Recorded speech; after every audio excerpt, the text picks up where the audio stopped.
I grew up in the Kentish countryside in the 1980s, and I had this mate called Gordon who was properly obsessed with the army and all that stuff, and ever since I could remember, he had been a military nut.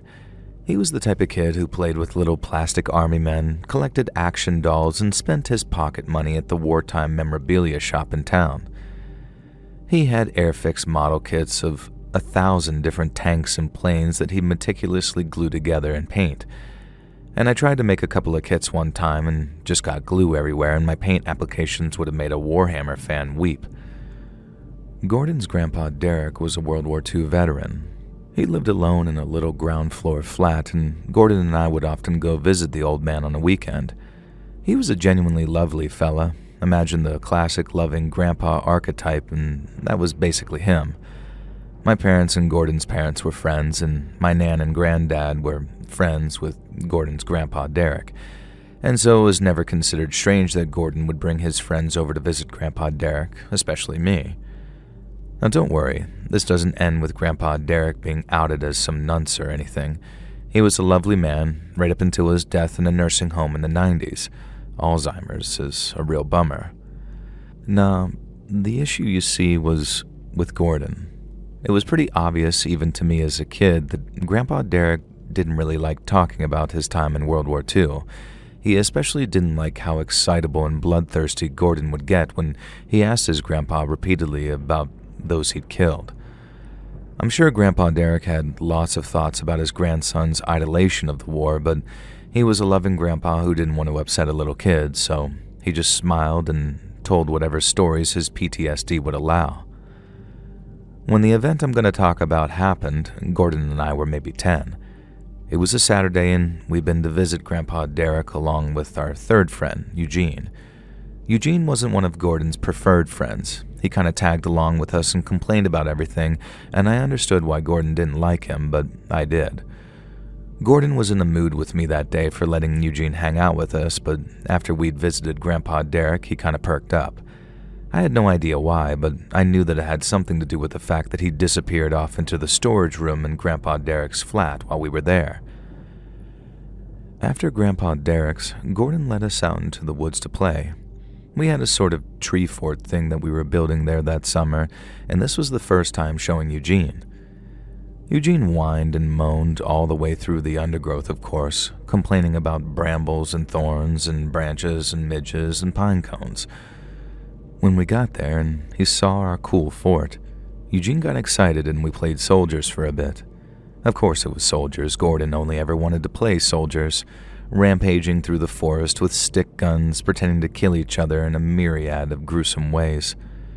And after a while, Gordon called us over and asked if we wanted to see something cool.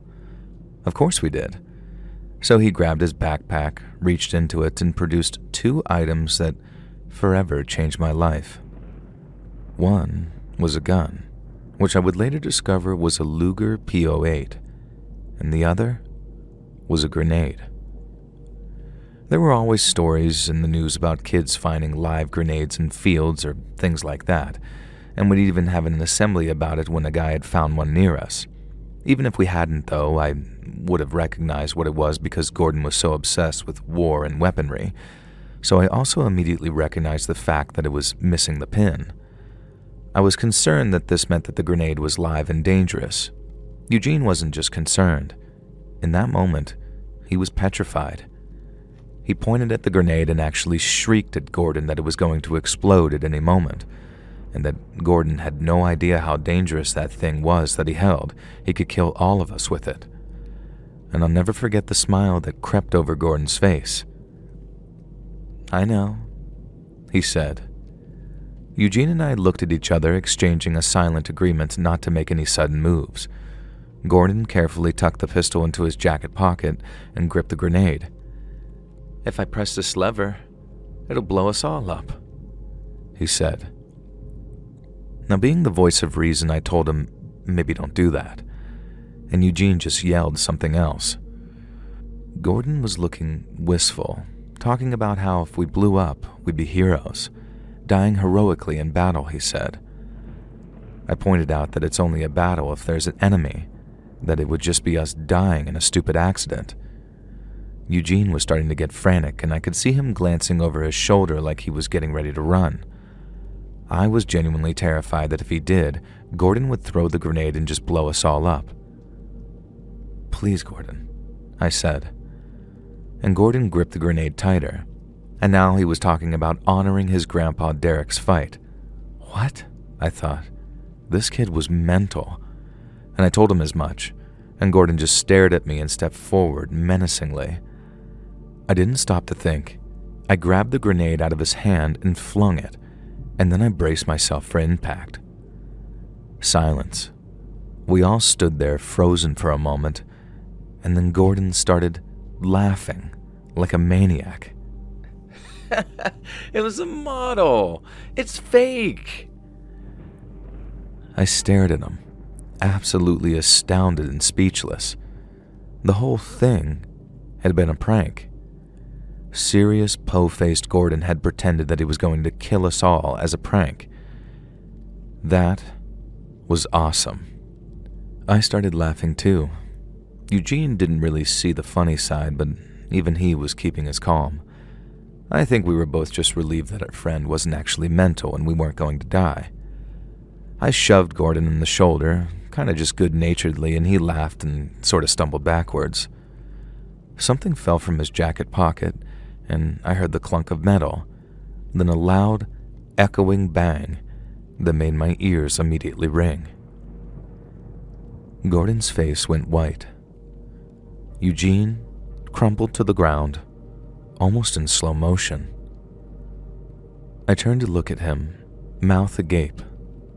I could see a bloody wound on his forehead. When I had shoved Gordon, the pistol he'd stolen from his grandfather, Derek, had fallen out of his jacket pocket and hit a rock. And as I said, we later found out it was a Luger P08. Grandpa Derek had kept it ever since the war. He thought it was unloaded and non-functional, so he said anyway, but it turned out it must have just been jammed or hadn't been used in a while.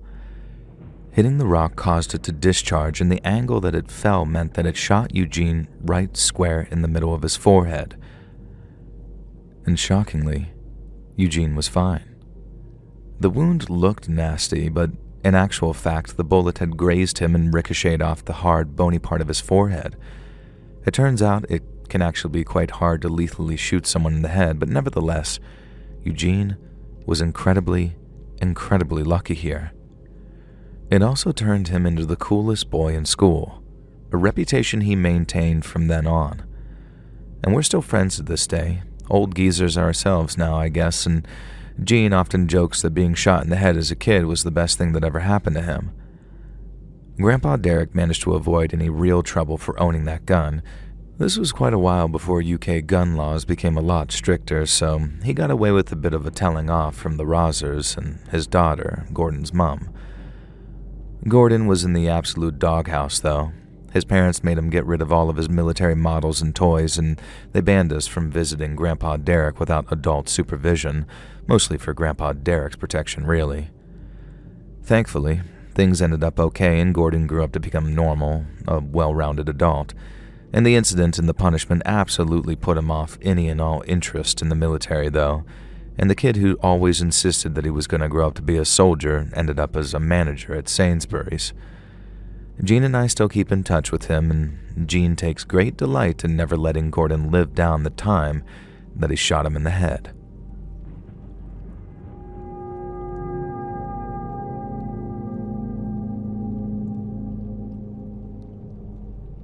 The worst friend I ever had was a kid called William. I was kind of forced to be his friend, and we were put together at kindergarten because our moms were friends, and William decided that I was going to be his. I don't mean his friend, I mean his. You see, in his eyes, he owned me. I was a walking, talking, living, breathing toy for William's amusement. And what I mean by that is his favorite game was making me cry. We were like 5, and already William knew a dozen ways to pinch, prod, poke, and stab me. And his bullying never got noticed. He was the type who'd reach under the table and pinch you on the soft flesh of your thigh, or flick the back of your ear with a rubber band. Because of William, I got a reputation as a crybaby, prone to bursting into tears over nothing. I was too scared of William to tell anyone that he was actually hurting me pretty consistently. Sometimes at recess, he'd make me go behind the school and choke me with my t-shirt collar until I puked. Other times, he would do this burn on my arm and it felt like the skin was going to split. He'd pull my hair out, he'd just prod me with these pins that he had, and I was known as the clumsy kid who was always breaking his toys or tearing his clothes or tripping and crying. But no, looking back, it was always William. I wish there was a twist that I could add here. And William was my imaginary friend, but he was very real. And this very real, very unpleasant torment continued throughout elementary school. There had been one blissful moment where William's family decided to move away because his stepdad got a promotion, but then that fell through and I was stuck with my bully and tormentor, and it seemed like it would last forever. The wildest part is that William also seemed to actually like me and enjoyed spending time with me. Over the years, he'd made sure that I had no other friends, so back then I guess I thought this kind of friendship was normal. Looking back now, it fills me with terror, but back then I genuinely thought William was my friend, and I convinced myself I enjoyed spending time with him in return. I'd invite him over to play most weekends, even though it would inevitably lead to my things getting broken or William somehow getting in trouble with my parents. Occasionally, we would play at William's house. His family was a lot richer than mine. William had a dog, an older sister, and a Nintendo. William would never let me play the Nintendo, but he'd let me watch, always promising that I could get the next turn until inevitably we ran out of time. Another thing William had was bunk beds. This meant on the rare occasion we had a sleepover, it was usually at William's house. Somehow my childish mind would allow itself to be afraid of William at night, so I never wanted to sleep over at his, but occasionally I had no choice because my parents were going away or something.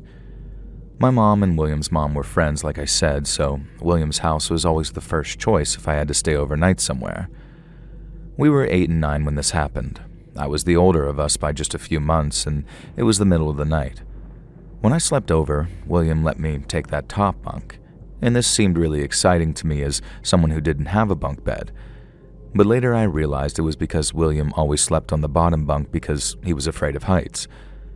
I woke up to William tugging on my arm. He made me get out of bed and threw water in my face to wake me up. This was typical William fashion. And next he told me we were going to the park. I knew we weren't supposed to go out in the middle of the night, especially not alone at that age, but I really couldn't say no to him. I didn't even have to say anything. He was already reaching to pinch me if I started to protest. Now this was around May, and it was warm out. I didn't mind too much that William made me wear my pajamas to the park even though he'd been allowed to dress, and at least he let me wear shoes. At the park near William's house, there was a really tall jungle gym that William never let us play on because he said it was gay. That night, though, it was the focus of his attention. "Climb to the top," he commanded me. Now, I should point out that this was a children's park in the 90s, so there was minimal lighting, and there was one lamp that made things barely visible, but nowhere near enough light to let us play safely on the equipment at night. William didn't care, though. He wanted me to climb to the top of that jungle gym, and by God, was he going to make me do it. Thankfully, I was a pretty agile kid, and the thought of climbing to the top didn't really bother me, even in the dark. Now I climbed up the netting and onto the top bars, knowing it was far easier than facing William's anger. And when I was at the top, William told me to do a handstand. Now, I say I was agile, but I wasn't Spider-Man. William could hurt me as much as he wanted to. I couldn't do something I couldn't do. He knew it, I guess, because when I said no, he just shrugged and turned away. I lost sight of him in that darkness. And then, something hit me in the head, hard. Pain and light flashed before my eyes and I stumbled backwards, which of course meant that I fell 12 feet to the ground. I slammed into the ground and just felt myself, for lack of better words, break. I have no idea how else to describe it. It was like a sudden, sharp, cracking ping through my body, and then nothing. I could taste copper, though, and smell it, too. I could feel a wetness around my cheek, Was I crying already? No. I was bleeding from what I'd later discover was a serious skull fracture. I tried crying out for help, but there was no sound coming out of my mouth. I just let out a few wet gasps. I couldn't even move my head or turn to look. And I heard William walking over to me, though, and then he sat down facing me. Why wasn't he getting help? And he proceeds to say, "See? This is what happens when you don't do what I say." Then my supposed best friend in the world went off on some rant about how I always needed to obey him because it would keep me safe. That if I'd just done a handstand, I wouldn't have fallen off the climbing equipment. I remember him rocking back and forth a little as he talked, like he was just in complete shock. And at first I hoped that was the case, but the more he talked, the more I realized that he was just excited to see me broken, bleeding, and, as far as I knew at that time, dying. And that's when the pain kicked in. This sort of white hotness throughout my whole body, so bad that I can't even recall how it felt if I tried. I remember feeling relief too. If my legs hurt so much, then I couldn't be paralyzed, right? I still couldn't move though, not at all. I was starting to swim in and out of consciousness. Meanwhile, William, 8 years old, let me remind you, kept lecturing me about how this was my fault, how I brought this on myself. And in that moment, I finally realized that William might actually, genuinely let me die. And nearly a whole hour later, that's how long William waited before going to get help, and I actually believe that he was hoping that I'd die so he somehow wouldn't get in trouble. But he didn't. He had no choice but to go and wake his mom and stepdad. I barely remember the paramedics finally getting there, or the trip to the hospital, or the immediate recovery. What I do remember is the relief that people believed me as soon as I told them everything. It all came out. This years of bullying and torment and torture, how William had forced me to climb up that jungle gym and then throw a rock at my head. The rock had hit me square in the temple and was consistent with that projectile, and I later found out that the doctors had already told my parents that it looked like someone had thrown a rock at me. So I guess they already suspected my friend. I'd suffered a broken arm, 2 broken legs, multiple fractured ribs and vertebrae. I required numerous surgeries and still kind of walk with a limp almost decades later. William's family was responsible for all my medical bills, and still I think my family would have given that kid the death penalty on top of it if they could have.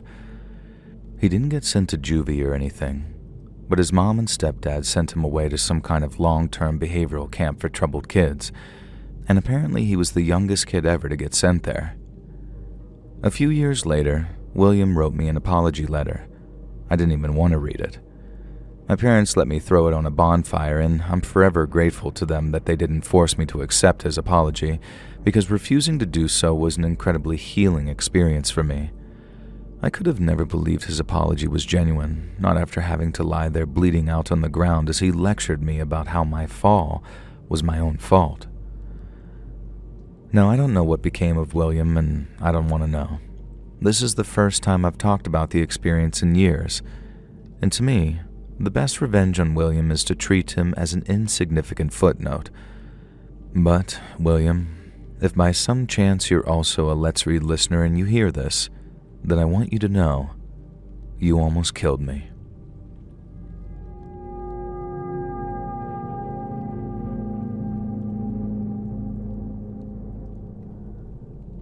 I was in college in 2007, and I had a buddy, we'll just call him Kieran. Now, I'd known Kieran since middle school, and he'd always been a bit of a weirdo.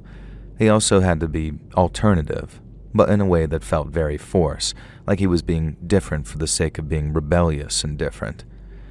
Like he'd get into metal and emo bands, but as soon as any of us liked them, then he'd call them crap.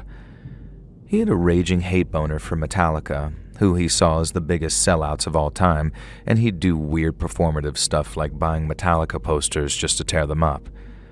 He had this story that he'd tell about buying a Metallica CD and wiping his butt with it. It was pretty stupid, right? Except he'd use this story to try to impress chicks, as if they'd find it sexy that this smelly metal kid with an infected eyebrow piercing had smeared feces on a Metallica CD. Like I said, he was an odd duck. I can't really explain why I stuck with Kieran. I guess it was more like he stuck to me and I didn't have the energy or drive to get him away from me. He was just there through middle school, high school, and then he was part of my group of loyal slackers who went to college in our hometown. And because of this, most of our little group either lived at home or, in the case of a few of the guys, in a shared 3-bedroom apartment that had extremely questionable hygiene. This was known as Andy's apartment, even though Andy just rented it with 2 others. We were stoners and metalheads and slackers, but I like to think that we were all good guys and gals. Kieran didn't really live anywhere exactly. He had loving, supportive parents, but chose to couch surf, crashing on someone's floor or my basement couch. He'd spend weeks at a time sleeping in the bathroom of Andy's apartment until one of them would get sick of him and kick him out. Then he'd do the rounds staying with me or one of the other guys until he was back begging Andy for room and board. This all began when Kieran showed up at my place one night, sliding through the basement window at around 11. He had a method of getting the window open even when it was locked and would occasionally show up and help himself to my snacks or weed even if I wasn't home, and it drove me nuts. Thankfully, this night I was home, chilling and playing some Doom on my PC, which I had finally upgraded enough to run that damn game. Kieran flopped onto my couch, dropped his ratty old bag onto the floor, and told me that he was going to be staying with me for a few days. Okay then. He lit up a bong and sat there smoking it for a while before asking me if I was into occult stuff. I said I'd never really thought about it. Despite being a die-hard metalhead with an interest in horror, I'd never really considered myself into the occult. I was, and am, a Christian, which I reminded Kieran of then, and he responded by doing this weird demonic cackle, like he was trying to act possessed but obviously wasn't. And then he made some absolutely cringe statement about how he was allergic to Christianity, which was odd because he'd never had a problem with my faith or even commented on it before. "Check out this book," he said, or something like that, and I paused my game and turned around to look at him because I was so baffled by his cringelord behavior. The God Delusion had just gotten really popular the previous Christmas, so I figured that he was going to tell me about that. And instead, he was waving around a copy of the Satanic Bible, and it looked like a library copy. Kieran had, he told me, gotten heavily into magic and rituals and crap. According to him, the Satanic Bible was filled with spells and mystical rites that let you summon all sorts of demons. I mean, it isn't, and even back then I knew that, but I couldn't be bothered to argue with him. Next, he pulled out this collected works of H.P. Lovecraft titled The Necronomicon. He told me it was the genuine Book of the Dead and contained dark and terrible secrets. Okay, clearly he hasn't even read it. And he kept going on showing me a bunch of books, clearly ones that he'd stolen from the library, mostly fiction, and I carried on pretending to be interested but paying no attention, and I thought nothing more of it until maybe a few days later. I was walking through the park at the center of town. It was a huge park that connected to the college and the local high school, so you'd often see high schoolers and college students hanging out in their various groups. You'd rarely see the two together though, so I was surprised when I saw Kieran sitting with a group of goth emo-looking high school students. Our eyes met, and he gave me a kind of angry look and a little shake of his head, like, "Don't come over here, bro." Now I was curious, though, so I leaned against a tree, just pretending to study a textbook. Kieran was talking to the high schoolers, most of whom were girls, about how he could do magic. He knew how to summon demons. He's done successful rituals many times, he said. Typical Kieran bullcrap. And then the conversation took a darker turn. He started telling them how he could grant wishes, as long as the wishmaker engaged in blood sex magic with him. He was waving his freaking Satanic Bible around and heavily implying that he could help. Obvious garbage that nobody would fall for, right? So you're probably already seeing the problem. These kids look like sophomores at best. Kai, one of the girls, was a freshman, the kid's sister of a buddy of mine called Jonas. She was 14, maybe 15, and Kieran was 22. and she was the one he was directing his attention at. I watched them a bit longer. Very dumb of me, but as much as Kieran annoyed me, I wasn't ready to throw away a long-term friendship over this without trying to reason with him. On top of that, the rest of the gang was overly forgiving towards Kieran and would rarely accept anything bad about him. And as I was watching, a couple of my buddies from college called me over and we got caught up in conversation very briefly. And when I looked back, Kieran and Kai were gone. I asked one of the boys where the older emo guy who had been hanging around had gone, and they told me that he'd gone with Kai to the store. I knew the store Kai had probably gone to, so I jogged over there. Kai was standing outside looking around awkwardly, and casually I asked her if Kieran was with her. She acted suspicious and very cagey, and I thought that she wasn't going to answer. Then the bell over the door rang and Kieran came walking out, holding plastic bags filled with what I could tell was 2 six-packs of beer. And he looked at me, very guiltily, and mumbled something about seeing me later. In no way was I leaving Kai with Kieran. Kai was looking uncomfortable and awkward and kept glancing at the beer. I could tell Kieran had bought it for her. And I asked them where they planned on going, and he told me they were heading to Andy's apartment. And I told Kai that I didn't think her brother Jonas would be cool with her hanging out with Kieran, and Kai looked like she was about to cry. Kieran suddenly got in my face, pulling me to one side and hissing at me to not ruin this for him. I pointed out that Kai was like 14 and buying her alcohol was messed up on top of God knows what else he had planned. He assured me it was nothing, and Kai did as well. If they were going to Andy's apartment, I didn't figure that the others would let Kieran get up to anything weird there. They might have been forgiving of him, but they wouldn't let him take advantage of an underage girl. Unfortunately, I had practice and I had to leave them. I hated that fact, but called up Andy, who I trusted with my life, and explained that situation to him. I told him where Kieran and Kai were and to make sure that they did end up going to his place, and then asked him not to let anything happen to Kai. Fast forward to that evening, I got home, grabbed a bite to eat, showered, and then headed downstairs to the basement with a towel around my waist. Kieran was sitting in the middle of the floor, a book open in front of him. Next to the book was one of those huge plastic slushy soda cups that you get from the convenience store. Kieran was bare-chested and looked to be covered in blood, and he was holding a long, thin knife. I asked him what the hell was up and what he was doing here, and his face was all battered, bloodied, and swollen. He forced the words out, explaining how the guys had just turned on him and that they were all dead. At first I panicked, thinking that Kieran meant that they were literally dead, and then he kept going on ranting about how they'd all get what was coming to them, etc. Kieran drew blood and started smearing it on the book. I have no idea to this day what kind of ritual he thought he was performing or why he decided to act like this. I'd also like to stress up front that his state of mind was the product of being drunk and high, not some kind of serious mental illness, at least I think. And of course I didn't know this at the time, but I do now, and I wouldn't be sharing the story if Kieran was a victim in all of this. Now, since Kieran was holding a knife, I decided not to approach him for now, and instead retrieved my cell phone. I had a bunch of missed calls from Andy and even a couple from Jonas, which didn't surprise me.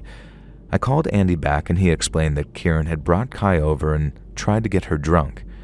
And then right in the living room, he started trying to persuade her to do more intimate things with him in exchange for quote-unquote magical blessings. Of course, they weren't having any of this, but Kieran became very belligerent.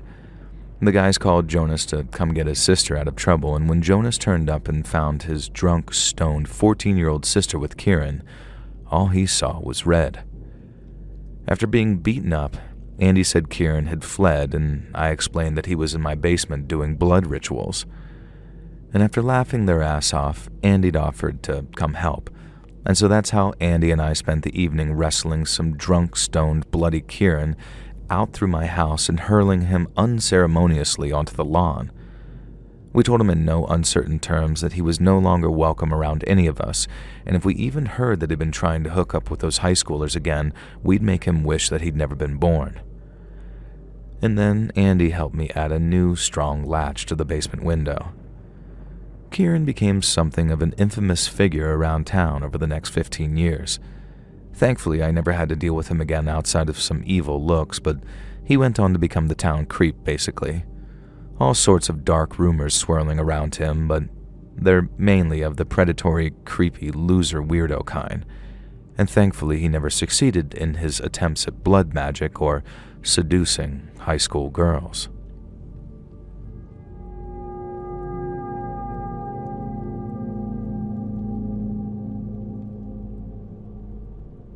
I finished high school a few years ago, just before COVID hit. In my senior year, though, my buddy James became a major weirdo after getting heavily into anime. Now listen, I'm not trying to generalize here. I'm into all that kind of stuff as well. I loved Dragon Ball Z as a kid, and I've kept up with a few animes over the years like Bleach, Tokyo Ghoul, Attack on Titan, etc.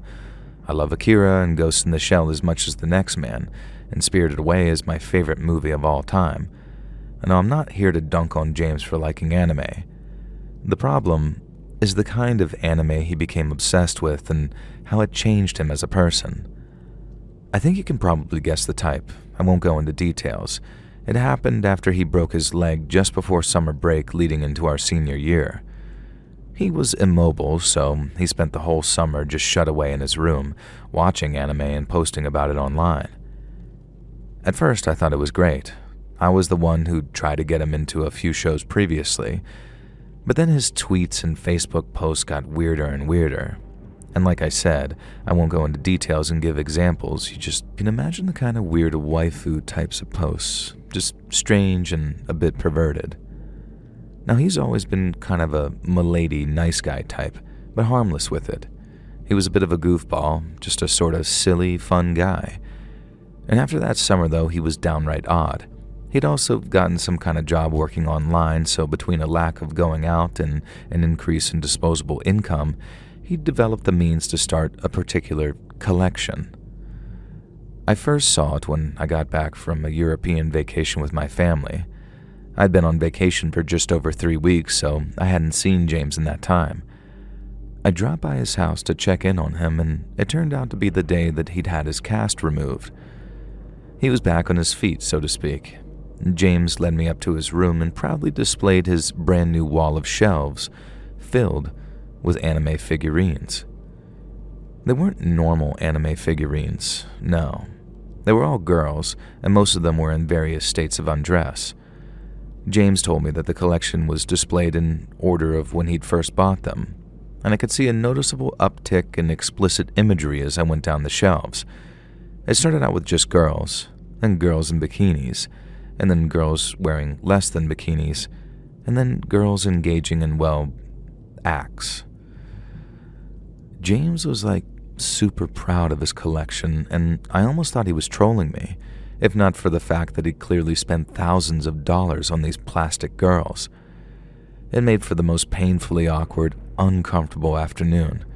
If you've never spent a few hours with a guy talking you through all the plastic toy girls he owns, while the girls in question gaze at you lustfully, then I severely don't recommend it. It was a big yikes. School started back up after summer break, and I was kind of dreading seeing James again after following his social media posts and seeing his collection. I hadn't exactly been one of the cool kids in the first place, but I'd seen some of the replies James had been getting from our friends and classmates, and I knew that they were laughing at him, not only behind his back, but straight to his face. James had been my best bud for the 3 years that we'd been in high school together. There was no way that I wouldn't end up seen as uncool by association. It would have been different, and I felt like I could stand up for him or justify his weirdness, but nude anime chicks, come on, man, at least keep it to yourself. And sure enough, when school started again, James was just talking about anime and waifus and crap like that nonstop. And looking back, I should have told him to go pound sand much earlier than I did, but I was too nice for my own damn good. Or too lazy, I don't know. Thankfully, James wasn't my only friend, so I started hanging out with Peter and Trent more often, messing around on our skateboards or hanging out in the quad. Strength in numbers meant that even though James was around, I wasn't too tarnished by his weird anime girl persona. And then the transfer student showed up. Her name was Hai. She was a Korean American, and of course James was immediately hopelessly smitten by her. He was a sad loser, though, so of course the idea of just introducing himself to her and being normal never occurred to him. Instead, he got this idea from some anime he'd watched that the way to Hai's heart was leaving notes from a mysterious admirer in her locker. This lasted for 3 notes when Hai caught him slipping the 3rd note into her locker. The way Hai reacted sealed her doom, though. You see, it turns out that Hai was one of the nicest, kindest, sweetest people ever put on God's green earth, and so her natural reaction to James' unrequited love was to let him down gently by telling him she wasn't looking to date anyone right now. She followed this by trying to be a good friend to him. On one hand, I wasn't complaining because it meant that one of the prettiest girls I'd ever seen was hanging out around me. On the other hand, it meant that James would not stop harassing her and hitting on her. He was just gross, always making suggestive comments, always leering at her, being real vulgar and awful, and I just kind of smiled and took it. Meanwhile, she and I were getting close. I'm not sure whether James had worked this out already, but he started showing us photos of his anime girl figurine collection. He'd constantly buy new figures and thrust his phone in our face, showing weird photographs of his silly little statues. And Hai was very polite about it, but it made her more and more uncomfortable until one day, she broke down in tears in my car and told me just how awful James was making her feel. That's when she showed me the DMs. It turns out James had been privately messaging her with his fantasies about her and being his waifu. To this day, I'm not sure that he knew or even cared that she was Korean, not Japanese. Again, not giving examples, but it was vile. And of course, it made my blood boil extra hot because I was really starting to actually fall for this girl. Now, next day at school, I told James in no uncertain terms to back off and leave Hai the frick alone. Amazingly, that worked for about a week. And then, all the madness started. Explicit images were stuck all over Hai's locker. She found an open condom in her bag. Someone wrote a slur on my locker. Someone keyed my car. Crudely photoshopped images of Hai's face stuck on these H girls that we found around school. And, of course, it was James. He managed to avoid me directly for a few days, and then one day he came storming towards us in the quad, and he started ranting, yelling, crying even about how Hai had broken his heart and ruined him. Then he grabbed her. James grabbed Hai, pulled her towards him into an embrace, and according to him, accidentally groped her chest. She screamed, I screamed. Then I was on James, punching and pummeling and pounding him, feeling his face under my fists, all my rage and disgust at him just pouring out. I was suspended for about a month while the school administration pieced things together. Thankfully, there was security footage and witness testimony that James had grabbed Hai and groped her. I very narrowly avoided expulsion and a criminal record. Thankfully, everyone was so disgusted with James, even his family, that I got off lightly. I absolutely do not recommend solving your problems by punching them repeatedly in the face. I regret what I did, but not because I feel bad for James. James pretty much got away with assaulting Hai, and she wouldn't press charges because she was concerned that it would get me in worse trouble.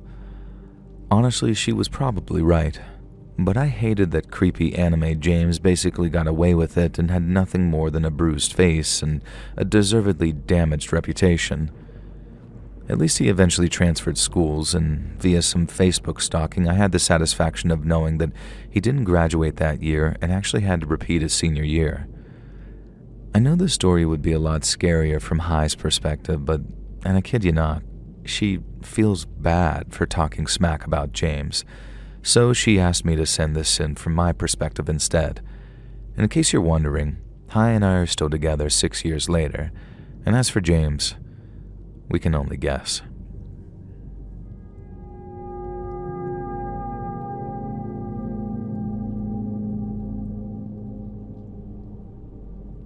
I had a friend in high school who very nearly ruined my life. Their name was Leo, and they were smart. Genius-level smart. Too smart for his own good, really, which is why he got bored and did things to amuse himself. I hadn't really known him coming up through middle school and most of high school. I was kind of an average, normal kid who was decently okay at school and decently good at football and baseball. Most of my buddies were more jock types, and Leo was a quiet, smart kid who I always just figured was a band geek or a theater kid. Well, he was certainly theatrical anyway. One day in junior year, he just walked up to me, introduced himself, and told me that he was going to become my new best pal. I was kind of amused by this, and I'm a pretty easygoing and placid fella, so I sort of say, sure, why not? From then on, we spent the next year just hanging out, playing video games, going to the mall, fishing, just normal stuff that kids in the 2010s would do. I grew to really like this Leo guy, and he was a bit strange and mysterious, but it didn't really bother me. We'd never hang out at his house, and I never met his family or knew anything about them. He told me he had a younger brother who died, but I later found out that wasn't even true. He had an older sister who was alive. And that was the first weird thing about Leo. Almost everything he told me during the few months that we were friends was some lie, just completely made up, but in a meaningless way. He told me he lived in one part of town. It turned out to be another. Not for any possible reason either, it just was a part of him amusing himself, I guess. I have no way of knowing exactly the extent of how many lies he told me in that time, but knowing what I know, I'm pretty sure everything he said had a degree of untruth to it. And like I said, Leo would get bored and do kind of insane things just to amuse himself. When all of this was over, he confessed to me that at first, he wanted to see if he could befriend someone and sustain acting like a completely different person to them. Why? Well, he would just say that he was bored. And if this was the extent of it, then it would be a pretty creepy and pointless but ultimately harmless thing. Unfortunately, it didn't stop there. I discovered the following through hindsight, so bear in mind that I didn't know any of this was happening at the time. His project was to steal something from my house every time he visited. It was always something meaningless that we wouldn't notice was gone or wouldn't assume had been stolen. A bottle of bleach, a ceramic banana, a small ornament for my Gram's bedroom. My grandma lived with us when I was a high schooler. A pill from a prescription bottle. Various other things I forget because they were so insignificant. I only know about it because Leo presented them all to me one day. You'll see. His penultimate game was to convince me to be afraid of him. We were in senior year by this point, and he did this by repeatedly dropping hints that he was a serial killer. I didn't work out what some of this meant at the time. He'd tell me that he enjoyed hurting a neighborhood cat, or casually let slip that he'd been following a woman in the dark. And then he started referring to his trophies, and when I asked about them, he became coy and mysterious. And this is when I kind of stopped enjoying hanging out with Leo. I gradually started to drift away from him, and we went on with our lives. Then his final game began. One day I was minding my own business, happily working away in math class when I get called to the office. I had no idea why, of course, so my first thought was something bad had happened at home. This made me anxious and a bit jumpy, which really didn't help, and when I got there, the principal and her secretary were waiting for me, along with a member of the security team. They told me they needed to search my bag in my locker, and to this day I have no idea if they were really allowed to do this, but I had no reason to deny them. First, I emptied out my school bag. Nothing weird to note here, just some books and a pair of gym socks. I remember the principal and the security guard giving each other an odd look. I didn't even think to ask what was going on. I was still generally shell-shocked. Next, they marched me to my locker. They opened it up and searched through everything and again found nothing. And now I finally asked what was up. Sternly, the principal told me that they'd received reports from multiple students about me. Apparently, I'd been talking about a hit list and had confided in a few kids that I had a locker full of firearms at school. Now, of course, all of this was nonsense, and the accusations made me freak out. I broke down in tears there in the hallway. I guess my reaction was so severe that they believed me because the secretary even took me back to the office and made me some tea. I asked who'd accused me because they must be trying to frame me for some reason. The secretary stressed that she couldn't tell me anything, but that it had come from multiple students. and I was so confused. Again, let me remind you that I had no idea about Leo's games at this point. At most, I just thought that he was an unsettling weirdo. A week or so later, I got an apology from the school. They were pretty brash about it, but they said that after further investigation, it turned out that the accusation against me was not credible, and that the students themselves had been misled and thought that they were helping. This last part, in particular, made me extra suspicious and curious, but I was so relieved not to be under suspicion that I just let everything drop. I only found out the truth of everything after graduation. I just started college away in a different state. I had no idea where Leo had gone away to college, and I didn't care to know. I'd always suspected he had something to do with the accusations against me. I'm sure he deliberately waited until we'd gone our separate ways and he couldn't be traced before emailing him. And like I said before, I was a placid and easygoing kid, but I think I would have kicked the crap out of Leo over this if I'd been able to. I got an email. He sent it to my private college email address, of course, just to flex to show that he could track me down, I'm sure. And that's when he told me the truth about everything, or what I'm supposed to believe is the truth anyway. All the random, meaningless lies he told me compared to what the truth actually was. A whole bunch of things that were just utterly meaningless. And next, he revealed all the things that he'd stolen from my house. He took in a photograph of all the items. It had a copy of that day's newspaper in the picture, too. Another pathetic little flex, I guess. I'm sure he thought it made him seem cool and sinister that he kept all those items. To me, it just seemed pathetic. The idea of him transporting all this crap to his new life away at college just felt so sad to me. And then he went on and on about the serial killer stuff, how he'd been trying to scare me and hoped it had worked. And I guess it sort of had, now. And then finally he explained how he managed to convince a bunch of students I was going to do something terrible at school. How he'd managed to work things so that nobody knew the rumors came from him, and everybody involved genuinely thought that they were doing good by reporting me. Then he made sure to add that it was also his doing when I'd been found innocent, because he didn't want me to suffer from being falsely accused. He just wanted me to know that he could. And when I think about it, that's true. It could have been so much worse. If someone sets their mind to ruining you, there's a good chance that they can do some degree, especially when you're a kid and can't necessarily work out how to fight back. If Leo had wanted to make things a lot worse for me back then, he probably could have, because he was literally bored. And that's why I decided not to even reply to his email.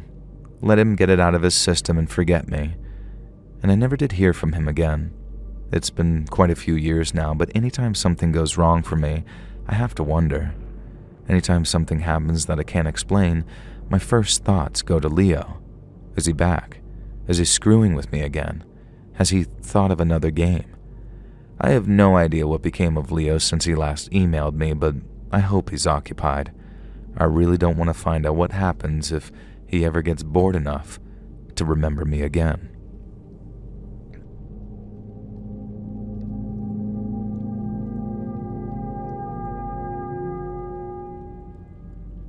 So just a quick story that I wanted to send to you. I wanted to tell you about an absolutely terrifying encounter I had with a now very much ex-friend of mine. This was a few years ago when I was living in Brighton in the United Kingdom. I had this mate, we'll call him Ken. And like me, Ken was part of Brighton's thriving LGBTQIP2SAA+ scene. Whereas I'm a pansexual woman, Ken was a very flamboyantly gay man. Despite being pansexual, I'm nearly always only attracted to guys, so Ken and I would have many nights out in the pole, gossiping over dudes, pulling hotties, and all sorts of good times. He was quite the giggle, but for 2 years of our friendship, I would have told you that Ken didn't have a bad bone in his body. But boy, was I bloody wrong. That Friday evening, Ken dropped by for some pre-drinks before we were going to hit the nightlife. It was peak summer, and a big party was going down in Brighton Beach, hosted by a local radio station. Me and Ken were sipping daiquiris and talking about something, probably BGT or Strictly or some show we used to watch back then. And that's when I casually mentioned that I was meeting up with a new Tinder date at the party that night. And Ken sort of froze and looked really weird. I asked him what was up, and he launched into a rant about meeting strangers on the internet. Now bear in mind, this wasn't too long ago, so it was way after online dating apps had become totally normal. And I laughed and told him that he sounded like my old nan, and not to be such a worrywart. Ken wouldn't let it go, though. He just kept going on and on about it, how it was a bad idea to meet a guy from Tinder, and I'd regret it. I laughed, and maybe snapped at him a little because I was really excited for this date, and why should Ken be panicking now? I'd met guys on Tinder before, and he'd met people on a bunch of apps. I was doing my lippy in the mirror when I saw Ken come up behind me. He grabbed me from behind in a chokehold, his arm locked around my neck. He started hissing something about how strange men can easily overpower me, and there would be nothing I could do. I started to laugh nervously and try to wiggle away from Ken's grasp. He would not let go, and in fact, his arm tightened around my neck. I could barely breathe. My vision was starting to blur at that moment. "Get the F off of me," I shrieked, and tried jerking away from him. I elbowed him in the side, and I guess I did it harder than I meant to because I actually felt a faint crack from his ribs. Ken absolutely lost it. He slammed me forward, smashing my face into the mirror, which shattered with the blow. The next thing I know, I'm on the floor. Blood was pouring into my eyes, and Ken's on top of me, punching me in the face and neck. I'm screaming, howling, slapping at Ken, scratching at his face, and I felt one of my teeth break, and I spat blood and a tooth at Ken. And that must have somehow snapped him out of it because he jumped up off of me and started screaming in terror. And then he frantically was moving about the room like something was after him, and I'd never been so scared in my entire life. Suddenly he calmed down out of nowhere, sat on the sofa, and just started sobbing quietly to himself. Well, it turns out that afternoon Ken had done a bit of a certain white powder, but I guess it was laced with God knows what and caused a bit of a temporary psychotic break. My face, tooth, and well-being took the brunt of it, I guess, and I found this out later. At that point, obviously I called the law and got Ken taken away, and then I went to the hospital, got checked out, treated, and stayed with friends. Obviously, I realized something had gone seriously wrong with Ken and he wasn't behaving normally. I'd found out what had likely happened through some friends of mine who'd bought from the same dealer as Ken and had been told that the drugs had been contaminated. I decided to drop any charges against him if he paid for my tooth replacement and then kept the hell away from me. And yes, Ken didn't mean to go that far, but it was his choice to partake in the nose candy, and he still had that kind of violence deep within him. While I don't hold any hatred in my heart for him, I simply couldn't ever feel comfortable around him again, and I severely hope that wherever he is now, he isn't endangering anyone else. Hey friends, thanks for listening. Click that notification bell to be alerted of all future narrations. I release new videos every Monday and Thursday at 9 p.m. Eastern Time, and there are super fun live streams on Sundays and Wednesday nights. If you got a story, be sure to submit them over at my email, LetsReadSubmissions@gmail.com, and you might even hear your story featured on the next video. And if you want to support me even more, grab early access to all future narrations and bonus content over on Patreon, or click that big join button to hear about the extra perks for members of the channel. And check out the Let's Read podcast, where you can hear all the stories and big compilations located anywhere you listen to podcasts. Links in the description below. Thanks so much, friends. And remember, we're all going to eat you, Roki.